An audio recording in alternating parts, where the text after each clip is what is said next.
Imagine this. The companies that really change the world, the ones that become household names, they define an era, right? They don't just do more of the same thing. No. They Yeah. do something radically, fundamentally new. They create something that, well, just didn't exist before. Mm-hmm. Welcome to the Deep Dive. We take a stack of incredible sources, pull out the absolute gold. And today we're diving headfirst into Peter Thiel's really provocative book, 0 to 1, Notes on Startups or How to Build the Future. Yeah, it's a big one. Our mission, Yeah. basically, to decode the blueprint for truly groundbreaking success in business, in innovation. We want to go beyond the usual common wisdom, find those surprising facts, those transformative insights straight from the source material we've gathered. And it's a fascinating journey, I think, because Thiel's insights, they really challenge conventional thinking about competition, about growth, even about the role of luck, Right. You're going to hear a perspective that might just flip your understanding of what it really takes to be a pioneer. Okay, let's get into this core idea then, from 0 to 1. Thiel makes this fundamental distinction between two types of progress, and it's like absolutely critical to understanding his whole philosophy. It really is. There's what he calls horizontal progress, or 0 to N. This is about copying things, expanding what already exists. Think of it like building another coffee shop, just like the successful one across the street. Maybe a bit bigger, slightly different menu, perhaps. Sure, replication. It's about quantity, basically, Yeah. replicating something familiar. And what's truly foundational here is how Thiel contrasts that with vertical progress. That's what he calls 0 to 1. Right. This isn't about making more of something. It's creating something entirely new, something that previously didn't exist at all. It's a leap in quality, not just quantity. Oh. It's pure innovation, not just improvement or, iteration. It's the difference between doing what's been done before and doing something totally, utterly unprecedented. So if you're making, say, cheaper mobile phones, selling them everywhere, that's scaling an existing concept. That's 0 to N. Exactly. But if you're creating the first smartphone, the one that completely changed how people communicate, how they live, Yeah. that's the 0 to 1 leap. That's it. True innovation. But okay, if it's so revolutionary, what makes it so incredibly hard? And I guess what's the payoff if you actually manage it? That's a really important question because, well, 0 to 1 is inherently difficult. It requires truly original thinking, obviously, but also this immense challenge of convincing other people, convincing the market of the value of something they've just never seen before. Right, they have no reference point. Exactly. Right. Existing systems, they often resist that kind of radical change, and the risk of failure, it's much, much higher. Sure. However, Thiel argues the reward is equally immense. Companies that achieve 0 to 1 can become monopolies precisely because they do something no one else can. They aren't just better, they are, for a time at least, the only one. Which also means, and this is the flip side, the risk of just copying is huge. I mean, sure, it might seem easier initially, right? Look at what's working, do that. The safer path. But you're instantly in this high competition, low profit environment. You'll never have that real leadership advantage. That's his point. So Thiel's call to action isn't just build a better mousetrap. It's more like imagine a world without mice and build something totally different. He urges you to think futuristically.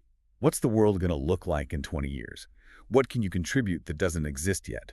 And if we connect this to today, I mean, think about fields like truly advanced AI or novel renewable energy solutions, next-gen space exploration, breakthrough biotech. These are prime areas for that 0 to 1 thinking. Absolutely. The entrepreneurs with this kind of foresight, they aren't just improving the present, they're actively, shaping tomorrow's world by creating, not just copying. Okay, let's challenge the herd a bit.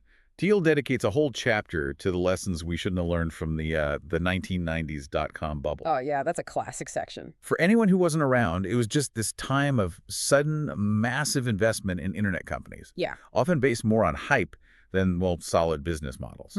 Right. Eyeballs over profits. And then, poof, the bubble burst. Yeah.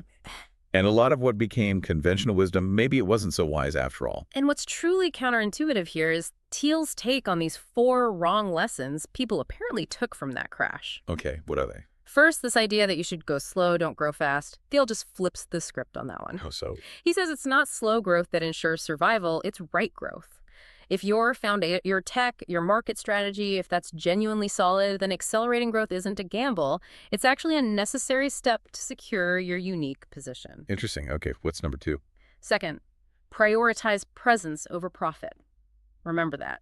So many companies aimed for a huge user base first, figuring out revenue later. Still happens today, right? It does, but Thiel insists a clear revenue model is absolutely essential, from day one, ideally. Okay. And the third one.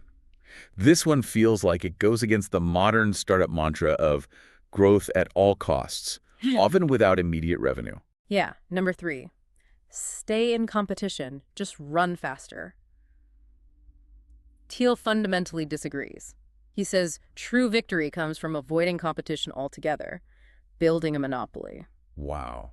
Avoid it entirely. It's not about fighting for a sliver of the pie, it's about creating your own pie. Is Thiel suggesting, then, that growth is secondary to profit? Or is there a way to get both if you have that strong foundation? Good question. He argues they go hand in hand if you have a genuinely unique product. Profit isn't just about making money, it's a signal that you're creating something valuable that no one else can easily replicate. Gotcha. And the fourth, wrong lesson. Fourth, never stop thinking big. Or rather, the lesson people took was to shrink their vision out of fear after the bubble. Thiel warns against this. He says it just makes you average. So don't be afraid to stay ambitious. Exactly. His formula for the right path is start small, have a clear plan, capture a necessary niche market, and then expand through that 0-to-1 innovation. It's incredible how that herd thinking is still so present today, isn't it?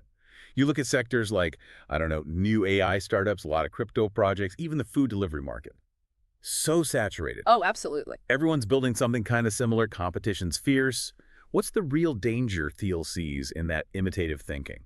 The danger, according to Thiel, is it just leads to more competition, which then leads to lower margins, less real innovation, and ultimately a much higher chance of failure. Makes sense. If you're just copying, you're always fighting for scraps, basically. You're stuck in this race to the bottom instead of creating a new top. So if avoiding competition is the key, how do you actually do it? How does one escape that perfect competition trap he talks about? Well, his answer is maybe the most controversial but also central part of his philosophy. You do it by intentionally striving to achieve the secret to success, building a monopoly. Monopoly. That word carries baggage. It does. He has this famous, really provocative reinterpretation of Leo Tolstoy. All happy companies are alike. They have a monopoly. But isn't monopoly traditionally seen as, a negative force? Stifling innovation, exploiting consumers. How does Thiel redefine it positively? That's a crucial distinction he makes. Thiel defines a monopoly not as, exploitative market dominance, but as a business that is so unique or so unparalleled that it faces no direct competition. Okay. This is in stark contrast to perfect competition, where everyone has a similar product and it just drives profits down towards zero. Right, the commodity trap. Exactly. So for Thiel, true entrepreneurs should avoid competition, not seek to win within it. He argues that innovative monopolies are actually good for society because they offer new, better choices and can improve quality of life. Think about Google's vastly superior search results than anything before it, or Apple's ecosystem. Okay, I see the distinction. And he details these 4 pillars of monopoly that help create this unique position. What are they? Right. First, proprietary technology. Unique tech that's really hard to copy, like Google's search algorithm early on that gave them a massive, almost insurmountable lead.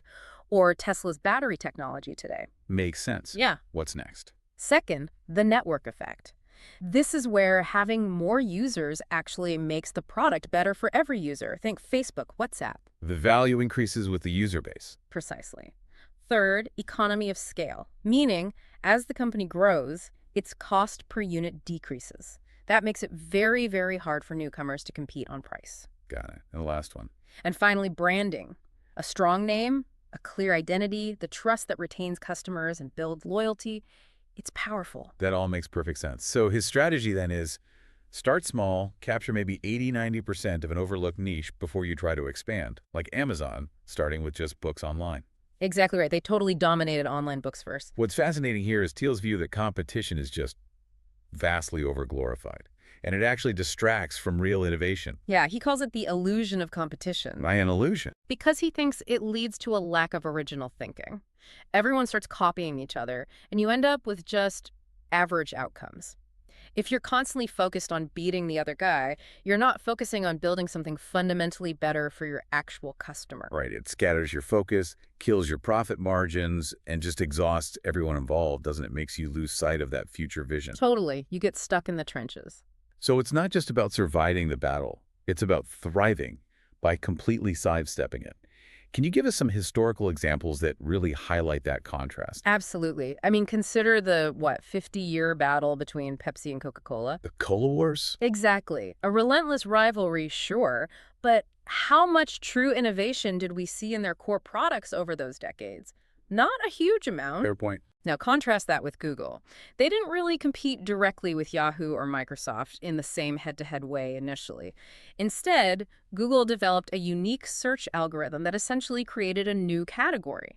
They became the market leader by avoiding that direct fight. They innovated past the competition. Okay, now here's where it gets really interesting for me. Thiel introduces this concept of last mover advantage. Yes. This one flips conventional wisdom. We always hear about first mover advantage, right? Yeah. Get there first. But Thiel says the company that comes last, the one that permanently dominates the market, that's the real winner. It's about endurance and superiority, not just speed. Like Facebook wasn't the first social network, Not by a long shot, Friendster, MySpace. but it became the best, the dominant one. Google wasn't the first search engine either, AltaVista, Lycos, Yahoo. but it became the most excellent, the one that lasted. So the strategy for being a last mover involves building that really strong brand, having proprietary tech, creating a user-binding ecosystem, focusing on long-term strategic expansion, not just short-term gains. It's about being the best and enduring, not just being first. Building the last most dominant product in a category. That's the core idea. Now, let's talk about designing your future. You are not a lottery ticket. This chapter, it challenges that popular belief that business success is, well, mostly luck. Yeah, he really pushes back against that. Thiel argues this kind of thinking is actually dangerous because it stops us from planning, from being proactive, from really shaping our own destiny. Great companies aren't just built on chance. He outlines these two perspectives on the future: definite optimism and indefinite optimism. Okay, break those down. A definite optimist believes the future will be good, and critically, they actively plan to make it so. Think of 1950s, 70s America, the moon landing, massive infrastructure projects. There was a clear, shared vision and a detailed plan to get there. A sense of agency. Exactly. And then there's indefinite optimism. Thiel calls this today's biggest disease. Strong words. Yeah. You believe the future will probably be good, somehow, but without any clear plan. It's like saying, something good will happen, I just don't know what or how. It's kind of drifting towards the future without a roadmap. And Thiel says true entrepreneurs are. Definite optimists. They have a clear picture of the future they want to build, and they work relentlessly to achieve it. So the dangers of lottery thinking are pretty clear then. Lack of real research, just following trends without conviction. Relying on outcomes completely outside your control. Thiel's advice is basically, set clear, bold, unique goals for your business, and then align every single activity to achieve them. Think of SpaceX, right? Clear goal, human settlement on Mars. Or Tesla, starting with that high-end electric sports car before going mass market. Exactly. These companies weren't born from a let's just see what happens mentality. They were built with a definite roadmap. It really makes you look critically at why maybe some startups today, especially in those trending fields, might lack that concrete purpose. If you're not a definite optimist, are you just playing the lottery, hoping for a win without a real strategy? Precisely. I mean, if your goal isn't specific, measurable, clearly defined, how can you possibly build towards it? Thiel suggests that without definite optimism, real innovation stalls. It gets replaced by just endless iteration and replication. Okay, we've covered the ambition of 0 to 1, the strategy of avoiding competition. But what defines a truly disruptive innovation? Like, what's the bar you actually need to clear? Thiel gives us a pretty stark answer here. The 10X rule. Why good enough isn't enough. Yeah, this is a big one. Any new product you create must be at least 10 times better than the existing alternatives. 10 times. That Wow. sounds huge. Why such a high bar? Well, the reasoning behind it is pretty profound, actually. Humans are just inherently resistant to change. Creatures of habit. Totally. A small improvement, say 20% or 30% better, it's simply not enough to make people switch from something familiar, something they're already comfortable with. There's friction, switching costs. Right. But a 10x improvement, that forces them to reconsider. It's not just a bit faster or a bit cheaper. It's a qualitative and quantitative leap that makes the old way feel basically obsolete. So Google search wasn't just a little better than Yahoo back then. It was orders of magnitude better in results and speed. That's 10x. And PayPal didn't just make online payments slightly easier. It made them vastly more convenient than writing and mailing checks. It almost rendered them obsolete for many online transactions. 10x convenience. So where does this kind of dramatic 10x innovation come from? What are the sources? Well, what stands out is that 10x innovation can come from different places. It could be truly proprietary technology that's hard to copy, or a unique insight about a problem that everyone else has missed. Okay. Or a vastly superior design or user experience, think early Apple products, or even a drastic cost reduction that opens up a whole new market. Can you give more examples, like Airbnb or Amazon Prime? Sure, Airbnb offered this unique personalized experience, very different from a standardized hotel 10x difference for certain travelers, and Amazon Prime. The combined value of fast delivery, plus video, plus music.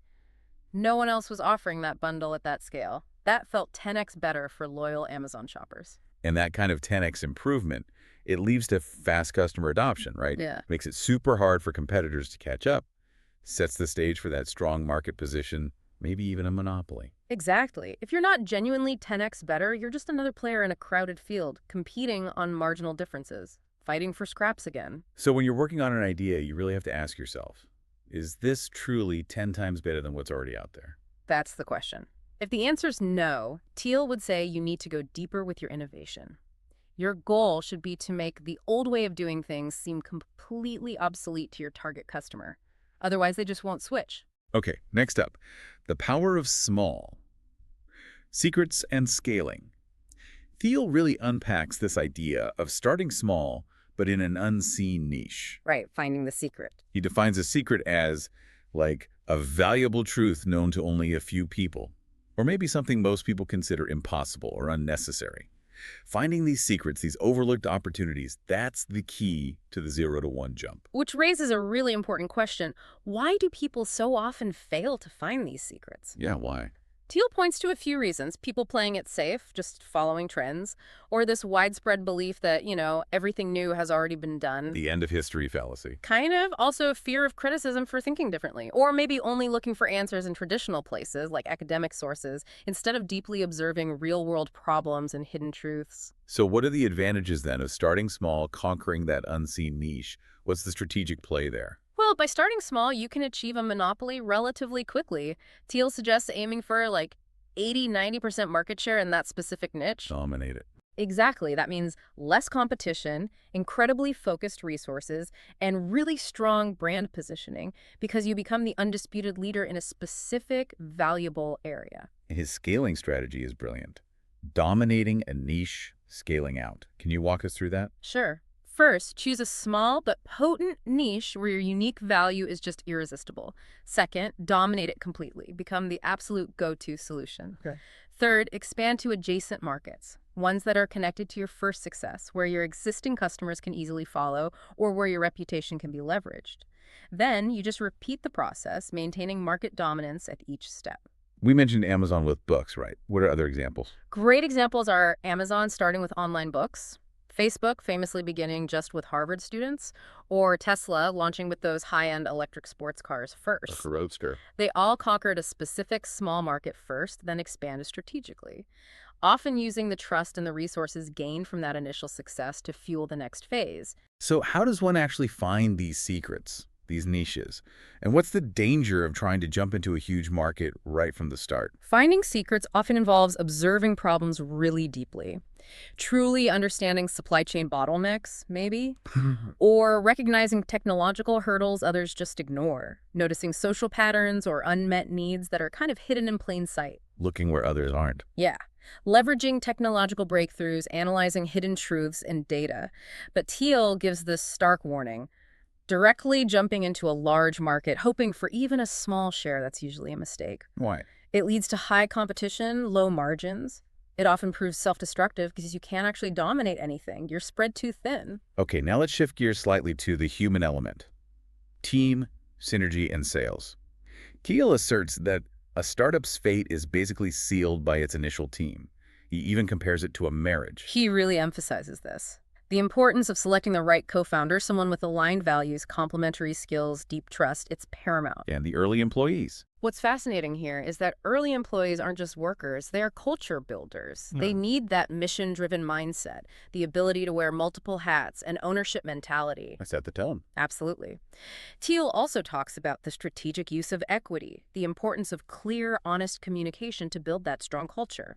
He cites examples like the PayPal Mafia, that group of early PayPal folks who went on to create or fund huge companies like Tesla, LinkedIn, YouTube, Yelp. An incredible network. And Google's very selective early hiring practices, too. And this leads us to a really critical point about product and sales. So many entrepreneurs fall into that trap, right? If you build it, they will come. The field of dreams fallacy for startups. Exactly. Thiel argues, no, even the best product needs a strong sales and distribution strategy. Absolutely. And he redefines sales. It's not about forceful selling. It's about building relationships, building trust, understanding customer needs, and then showing them the value of your, hopefully, 10x better solution. And he thinks Silicon Valley often makes a mistake here. Yeah, he says Silicon Valley's common mistake is devaluing sales, assuming the product alone is enough. It rarely is. So you need to understand the different channels. Right. Direct sales, partnerships, mass marketing, viral growth. You need to choose the right one for your product. And Thiel believes the founder's role in early sales is just non-negotiable. Why? Because it helps them truly understand customer needs. He points to himself and the PayPal team personally signing up merchants in the early days, getting direct feedback. That makes sense. Like Apple mastering both product design and marketing. Or Tesla pairing its cars with Musk's brand and direct sales. Or Dropbox achieving viral growth with its referral program. Sales and distribution are key. Okay, this brings us to man and machine. Thiel debunks that common fear that machines are going to replace all humans. Yeah, he has a more optimistic take. He believes true technological progress lies in human-machine collaboration. Synergy, not replacement. Exactly. It's about synergy. Machines excel at speed, accuracy, processing vast amounts of data. Humans provide judgment, creativity, emotional understanding, the ability to make nuanced decisions. So how does this synergy actually shape jobs? Well, what stands out is how it reshapes roles. Companies like Palantir, which Thiel co-founded, build software where humans make the final, critical decisions, but they're informed by massive data analysis done by machines. Okay. Think about AI in medicine. It might identify patterns in scans or symptoms far faster than a human, but doctors ultimately diagnose and treat using their judgment. Chatbots handle simple customer service queries, but humans step in for the complex, emotionally nuanced issues. So it's about empowering humans with better tools, not replacing them wholesale. That's his argument. It's about complementarity. All right, finally, let's look at the green tech trap and the founder's paradox. Thiel analyzes why that big green tech boom in the 2000s, despite huge investment and good intentions, largely failed. What went wrong there? Well, basically, good intentions just weren't enough. Many of those companies lacked solid business logic, or true 10x innovation, or a clear market strategy. So the fundamentals were missing. Often, yes. The reasons for failure included things like an absence of a clear value proposition for the actual customers, starting without those unique secrets we talked about, relying too much on hype instead of substance, and maybe most critically, overdependence on government subsidies rather than building sustainable revenue streams. So they weren't viable businesses on their own. Many weren't. Thiel's rules for successful green tech just mirror his core principles. You need 10x better technology, a limited initial market you can dominate to get a monopoly foothold, robust pricing and distribution, and a sustainable, self-reliant business model. So it really just comes back to those foundational 0 to 1 principles again. Can you contrast an example of a struggling green tech company back then with one that maybe got it right using his framework? Certainly. I mean, many struggling solar startups relied heavily on grants and just couldn't compete on cost or value without those subsidies propping them up. Right. Now contrast that with Tesla. While obviously offering an electric vehicle, which is green, they first focused on creating a premium electric car experience. They focused on durable battery tech, strong brand value. They built a desirable product that didn't solely rely on green incentives to succeed initially. They built a viable, desirable business first. That makes a lot of sense. And the final, really profound insight is the founder's paradox. Thiel argues that extraordinary companies often come from, Well, extraordinary founders, sometimes unconventional, sometimes controversial. Yeah, this is a fascinating point. Society often prefers normal, right? Predictable. But world-changing founders often defy that mold. How so? What traits does he highlight? What's fascinating is how their unique traits, maybe stubbornness, an immense passion, unwavering confidence, even a touch of what some might call madness, these are the very qualities that drive them to do the impossible, to push past what others deem acceptable or even achievable. Can you give examples? We see this pattern, perhaps. Steve Jobs' demanding nature paired with his creative genius. Elon Musk's incredibly ambitious goals alongside his sometimes controversial public persona. Or the Google founder's deep, almost obsessive technical focus early on. So they can be seen as heroes by some, maybe controversial figures by others. Exactly. But their unique vision is undeniable, and it shapes the company. That's a truly powerful observation. It suggests that founders are really at the center, their unique vision shapes the company, and maybe this extraordinary thinking is their greatest asset.